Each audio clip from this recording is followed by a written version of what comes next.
Welcome into the Inside Scoop. We are live from Nashville, Tennessee. Today is Sunday, May 11th. Happy Mother's Day to all the mothers out there. We got a big show today because there was a lot going on over the weekend. But before we get started, guys, do me a favor.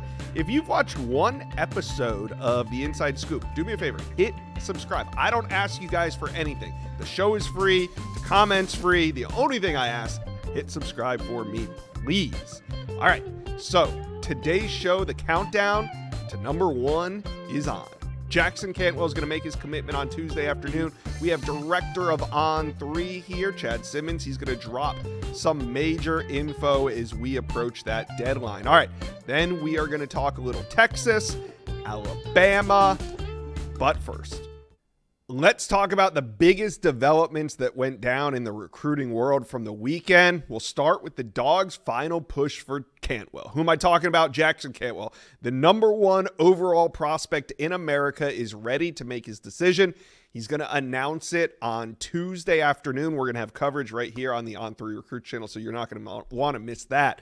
But you guys know Jackson Cantwell, 6'8", 305 pounds from Nixa, Missouri. Well, he was in Athens this weekend. Yes, just one more visit to the school that he's visited more than anyone else before his big decision. And guess who was there with him? Quarterback Jared Curtis. Remember him? Number one quarterback in America. He committed to Georgia just about a week ago, and he was in town. He was recruiting Jackson Cantwell. Why not? I mean, who doesn't want a 6'8", 305-pound offensive tackle protecting his blind side when he arrives? So we got 6 teams that are involved in this recruitment, but I think you can kind of put them in 2 tiers. You got Oregon, Georgia, and Miami, who I think are the real contenders heading into Tuesday, but you can't discount Michigan, Ohio State, and in-state Missouri. They are also heavily involved. They've also hosted him on multiple visits, so Jackson Cantwell has a big decision coming down, and of course, his decision is going to impact who finishes number one overall, because if Georgia lands him, that's 2 number one players at their position within an 8-day stretch. Oregon, they really need him if they're going to get back into number one spot. The Ducks had been holding on to number one before USC jumped them. Now, Georgia is pressing. Ohio State's pressing. You got Miami ready to make a move. So this decision is going to factor in to who ends up number one overall, not just who lands number one overall. So Jackson Cantwell coming off the board on Tuesday. You guys, let me know, where do you think he's going? All right, the next big development I was tracking, Ducks, they break out of a big slump. Richard Wesley commits, 6'5", 250-pound edge, gave Dan Lanning and the Ducks a verbal. He picked Oregon over Ohio State, Texas, and USC. This was a monster commitment. Remember, just last week we were on here. We had Max Torres from Scoop Duck. We were talking about the slump, the skid, whatever you want to call it, that Oregon was in over the last 5, 6, 8 weeks. No commitments, kind of a dry stretch for recruiting. But I was on here saying, don't you worry, Dan Lanning has you. And as you can see, the Ducks, they get off the schneid. They land a huge commitment from Wesley, who made his commitment with a video. Let's cue that up. Oh, didn't see you there. Well, you know, all the schools, they all show me, types of love, but there's one school, show me the most love, and, I guess it's where I'm going. You ready, Coach? Let's get it. Whoa. It's time, baby. Let's go. That's his commitment.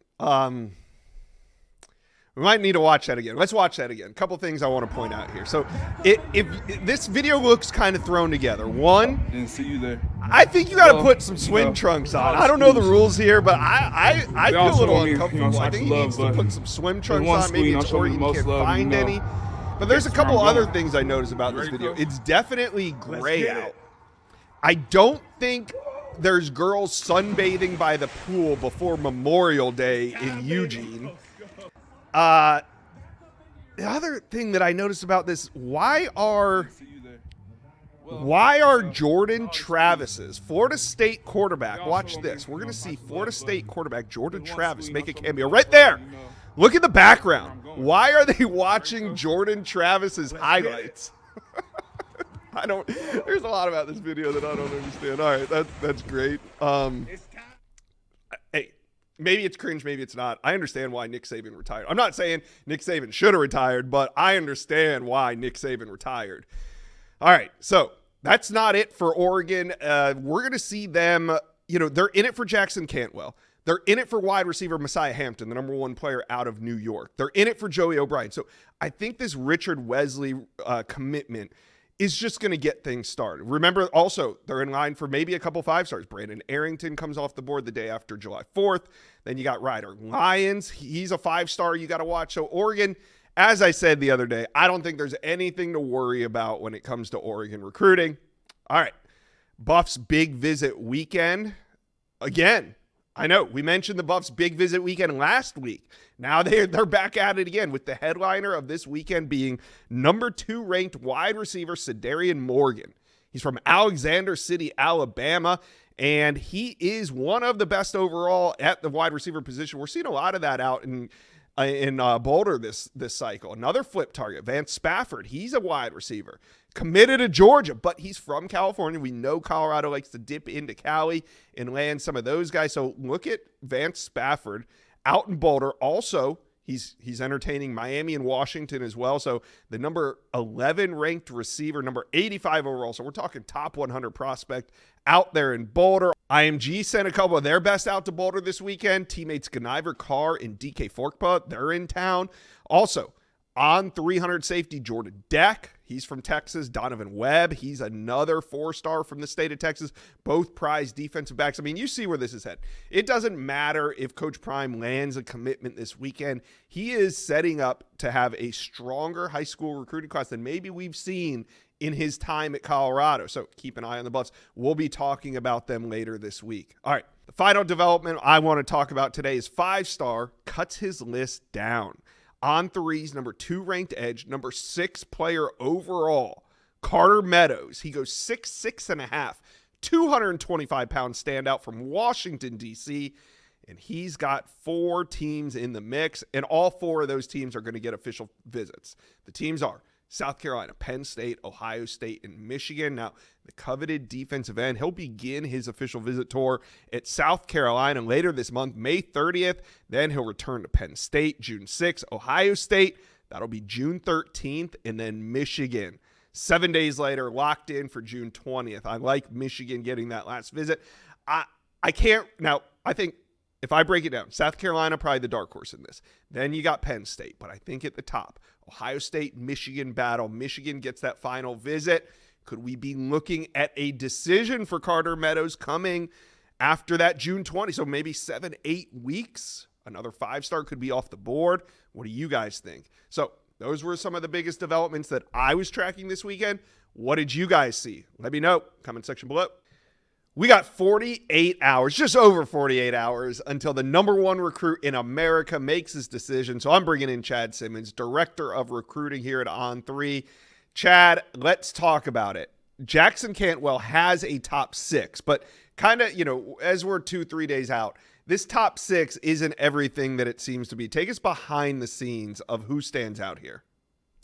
Yeah, I mean, there's always, I think, been some separation from the time he first announced that top 6 to where, starting at the bottom per se, we kind of looked at, Ohio State, even the in-state school, Missouri, towards the bottom. Michigan has made up some ground from that second group, getting him back on campus this spring. And then you have up there, Miami's had some buzz this spring. Oregon, and of course, Georgia. But we've always kind of viewed Oregon and Georgia, in that upper group. Miami has definitely, helped their chances the last couple of months. And I think Michigan has become more of a factor as well this spring. So, yeah, top 6 are up there. 6 schools have been involved. But we see, the last, like you said, 48 hours, Georgia, Oregon, Miami. I've been told not to 100% rule out Michigan as well. So I think those are the 4 I still hear some buzz around. Okay. Of course, a few of those schools have more buzz than others these last couple of days. Yeah. And speaking of, the visits, they're in the books, except for one. He's currently still on campus as we tape this on Sunday afternoon in Athens. That's big visit to Georgia this weekend. So what do you make of a final trip to Georgia? One of the places he's been more than anywhere else during his recruitment? Yeah, just to get those final questions answered, not just from him, but from his parents, his camp, his circle. We know NIL is a big thing for a guy like this, a 5-star plus offensive tackle, number one player in the country. He can go pretty much anywhere he wants. So a lot of football questions from, more time with Stacy Searles at Georgia, more time with the strength and conditioning program, obviously time with Kirby Smart, obviously in those big crucial meetings about NIL, how it works, his value at Georgia, what they can do for him. And I think the biggest question was, again, just kind of getting that feel for player development, kind of where he sees the path at Georgia as far as getting on the field, what year, when could he start, what kind of impact. And Jackson and his camp knows you got to put the work in on his side to make that happen. But he wants to get all those questions answered, to have basically as clear of a mind as possible this next day or two to make that final decision. Yeah, and kind of interesting on this visit, you had Jared Curtis as well, the 5-star quarterback that committed to Georgia just about a week ago. Was Jared Curtis brought in specifically to recruit Jackson Cantwell this weekend? I think Jared Curtis initiated this visit himself to Georgia, that I want to be there to recruit Jackson Cantwell. I don't think Georgia really brought him in per se. Yeah, they wanted him there, of course, but I think Jared wanted to be there just as much as Georgia wanted him there. You got two guys that really it could come down to the same two schools. We know it was Oregon versus Georgia for Jared Curtis, Dan Lanning versus Kirby Smart. Kirby Smart won that one. Again, it could be shaping up again, Oregon versus Georgia for Jackson Cantwell. Again, Miami very much in this. I'm told Michigan at least staying in the conversation as well. But we know the Ducks and the Bulldogs are in a very good spot here, battling late. And Jared being on campus only helped Georgia, just kind of him spending time with Jackson, them guys having dinner together last night. They've been in a lot of the same meetings together, offensive meeting, team stuff, time with Kirby Smart, time with Mike Bobo, the offensive coordinator, and just spending time together, building on that relationship. Those guys already communicated, already have some type of a relationship and friendship. But I think it was obviously a very positive sign for Georgia to have Jared there, just to kind of get his side of things when Jackson asked him questions about why you chose Georgia. Why is Georgia right for you? And then Jared on his side would tell him about, the reasons why and why it's the top school. And I don't think Jared's the kind of kid to push Jackson to commit there, but he will give him the real answers that recruits look for. Yeah, that peer-to-peer recruiting goes a long way. All right, let's wrap it up with this. I'm looking at the recruiting prediction machine right now. It has Georgia at 73%.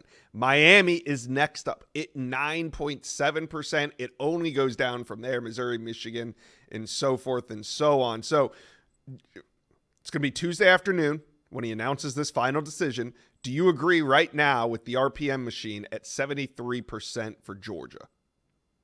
Yeah, right now I agree, Josh. There's been nothing I've heard yet. Again, like you said, he's still on camp. I think it goes to around like 2 o'clock Eastern time, that visit today, before things wrap up. And who knows what that last meeting will be like between Georgia and Jackson Cantwell in that camp. What questions will be asked? What decisions could be made? Could there be pen put to paper for certain deals? We don't know. Right. I think there's still a lot of time to go in this race, a big decision to be made.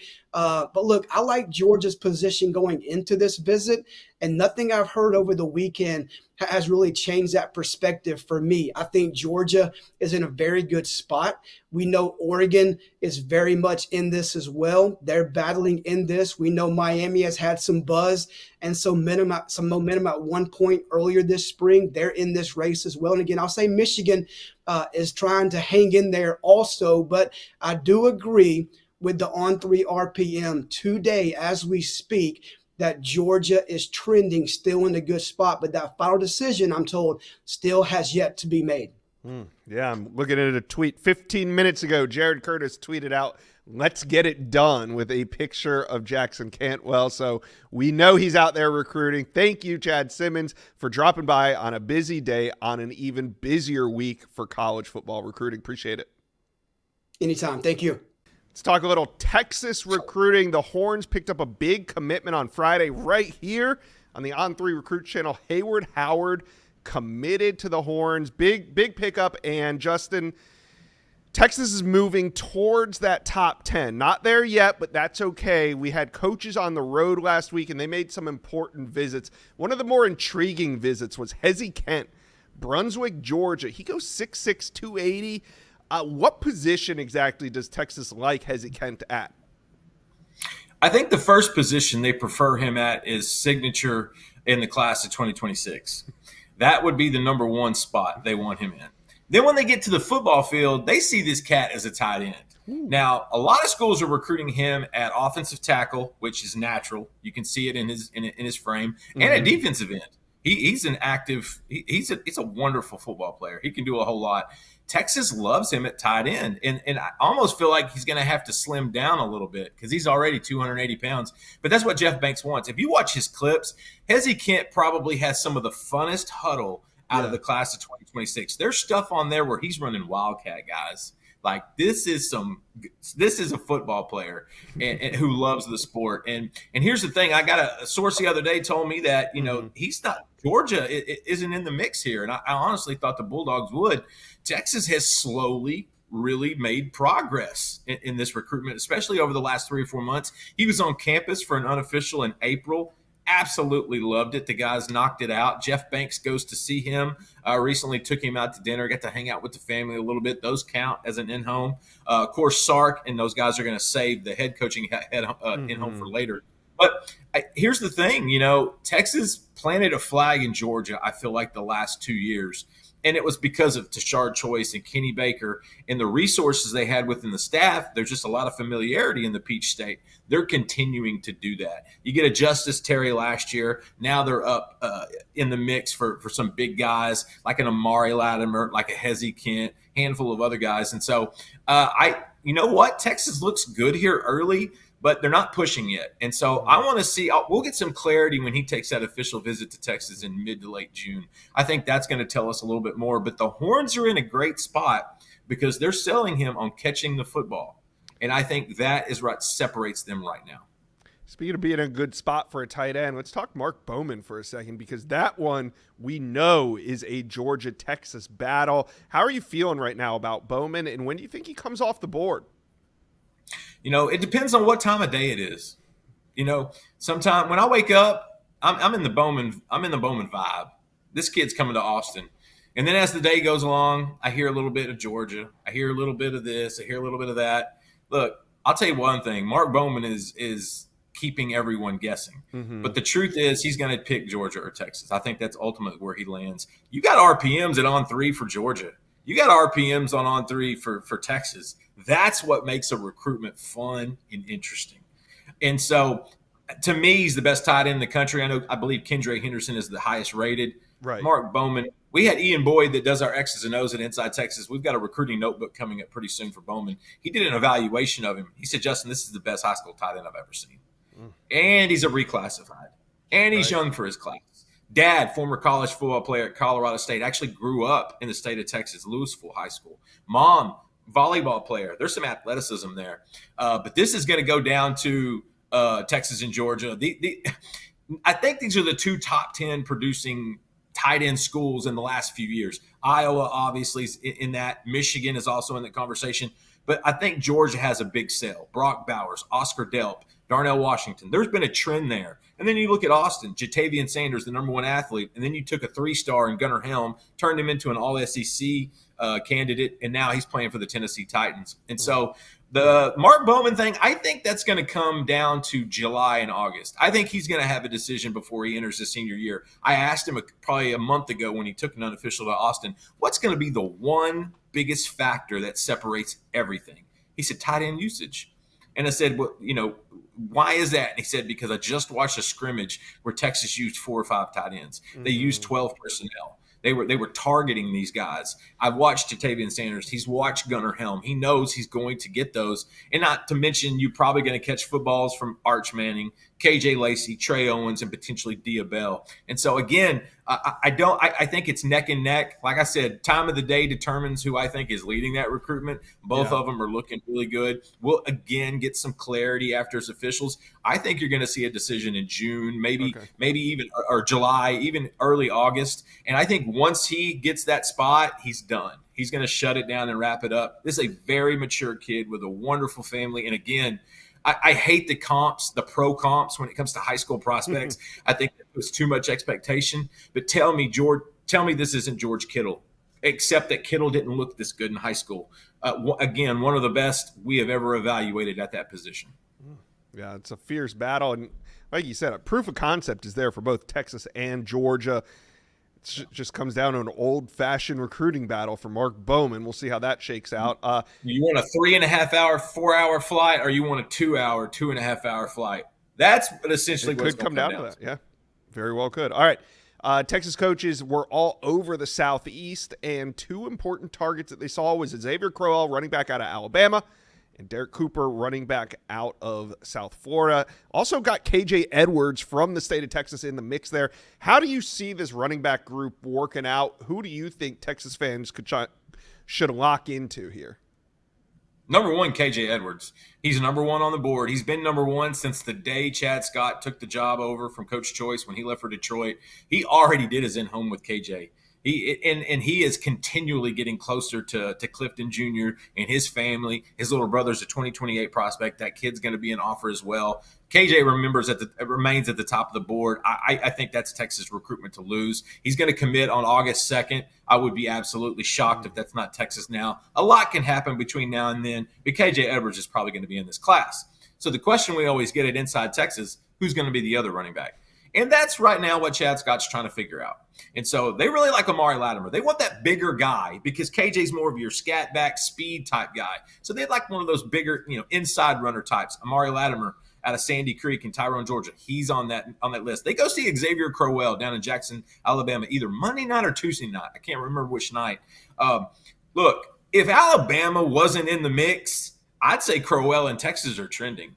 I think Texas made up a lot of ground in the last 2 or 3 months with that recruitment. Crowell absolutely loved his unofficial. His family loved that. But like we have said since the start of this recruitment, since essentially he reclassified, since he's done that, it's going to be Alabama, Auburn, or anyone else outside. It's going to be in that state. And right now, I think it's trending Alabama.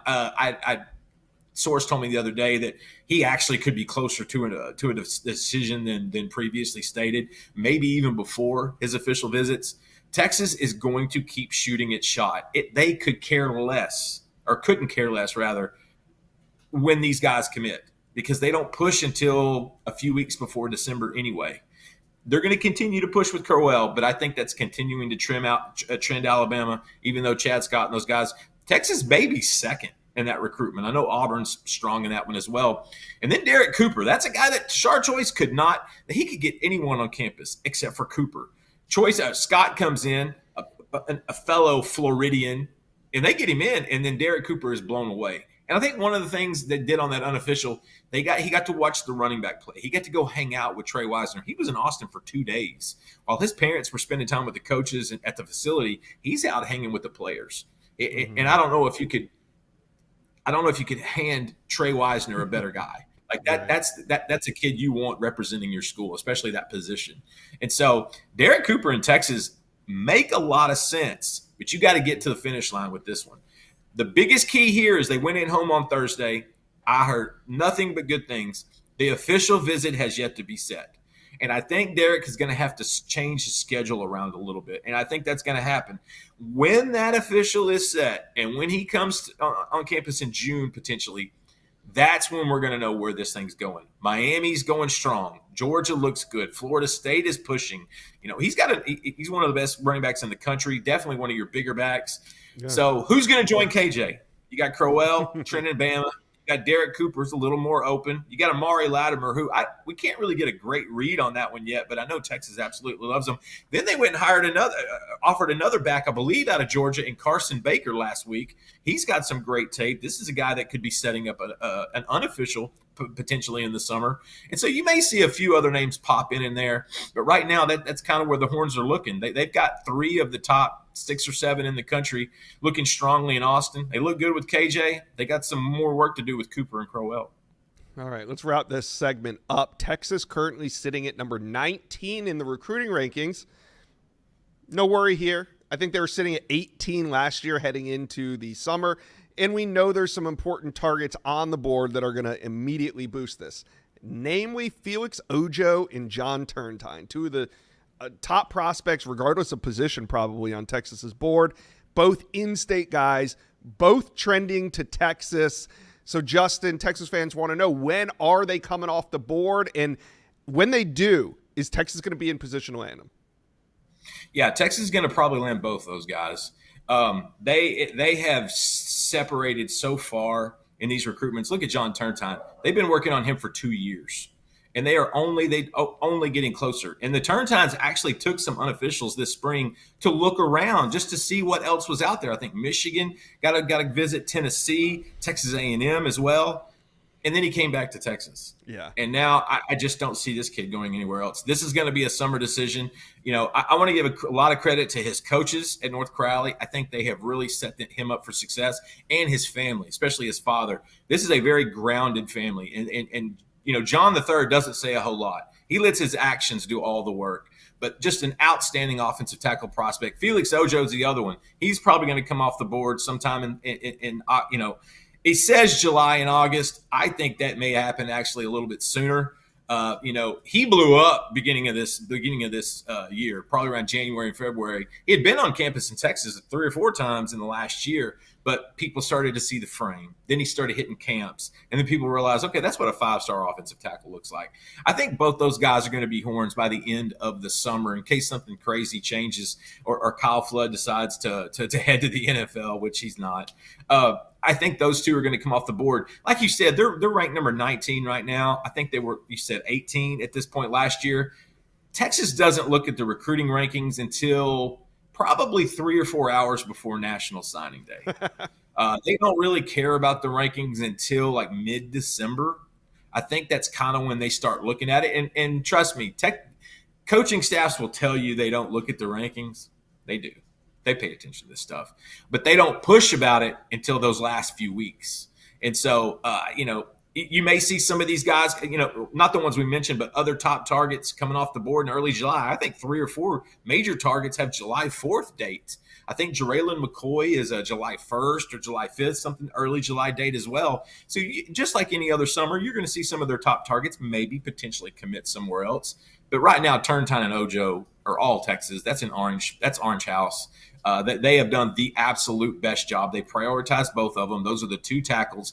Not getting Michael Fasusi in the class of 2025 is probably going to be the reason they are allowed to get these 2 tackles because of, you know, the financial burdens that come along with that as well.